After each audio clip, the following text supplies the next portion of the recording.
আসসালামু আলাইকুম everyone, welcome back to my channel beauty cooking. আজকে আমি তৈরি করব চিকেন শাশলিক রেসিপি।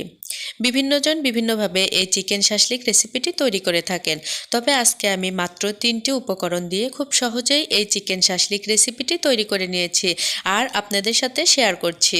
আশা করছি আমার এই ভিডিওটি আপনারা না টেনে প্রথম থেকে শেষ পর্যন্ত দেখবেন। আমি আর কথা না বাড়িয়ে মূল রেসিপিতে চলে যাচ্ছি।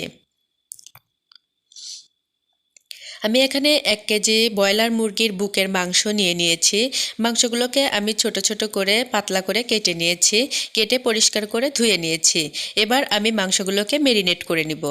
এর জন্য আমি নিয়েছি হলুদের গুঁড়া, ধনিয়া গুঁড়া, মরিচের গুঁড়া এবং কাবাবের মশলা সব কিছু 1 টেবিল চামচ করে, এবং আদা, জিরা, রসুন বেটে নিয়েছি 2 টেবিল চামচ। এখন সবগুলো উপকরণকে আমি খুব ভালোভাবে মেখে নিয়ে আমি 1 ঘন্টা সময়ের জন্য এটাকে রেখে দিয়েছিলাম। 1 ঘন্টা সময় পর আমি যেটুকু কাবাব তৈরি করব সেটুকু মাংস রেখে বাকি সবটুকু আমি ডিপ ফ্রিজে রেখে দিয়েছি। এবং আমি সবজি নিয়েছি।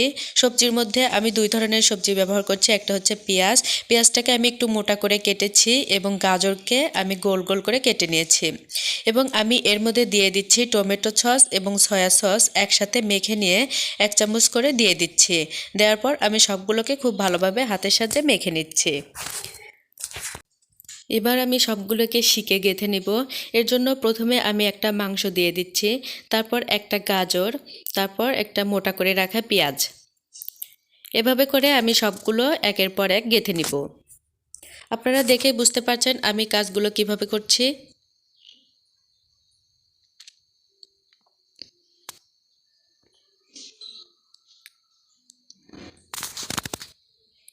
এভাবে করে আমি সবগুলো শিক গেঁথে নিই। আমি শাশলিকগুলোকে ভেজে নিব। এর জন্য একটা ফ্রাই প্যানে আমি তেল দিয়ে দিয়েছি। তেলটা গরম হয়ে এসেছে। এবার আমি চিকেন শাশলিকগুলোকে দিয়ে দিচ্ছি তেলের মধ্যে দেওয়ার পর আমি 2 মিনিটের মতো এটাকে উল্টে পাল্টে একটু ভেজে নিব।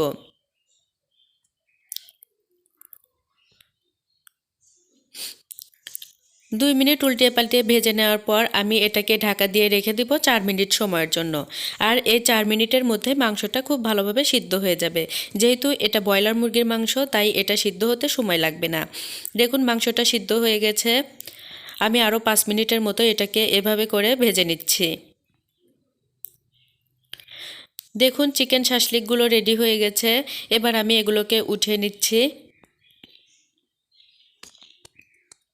আপনারা এর মধ্যে আরও বিভিন্ন ধরনের সবজি ব্যবহার করতে পারবেন।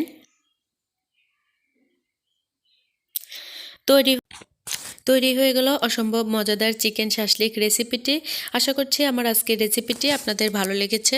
আর ভালো লেগে থাকলে এখনও যারা আমার এই চ্যানেলটিকে সাবস্ক্রাইব করেননি, অবশ্যই আপনারা আমার এই চ্যানেলটিকে সাবস্ক্রাইব করবেন, লাইক, কমেন্ট, শেয়ার করবেন আর বিউটি কুকিংয়ের নতুন নতুন রেসিপির সঙ্গেই থাকবেন। আমি আজকের মতো ভিডিওটি শেষ করছি। সবাই ভালো থাকবেন, সুস্থ থাকবেন। আবার দেখা হবে পরবর্তী কোনো নতুন এপিসোডে। আল্লাহ হাফেজ।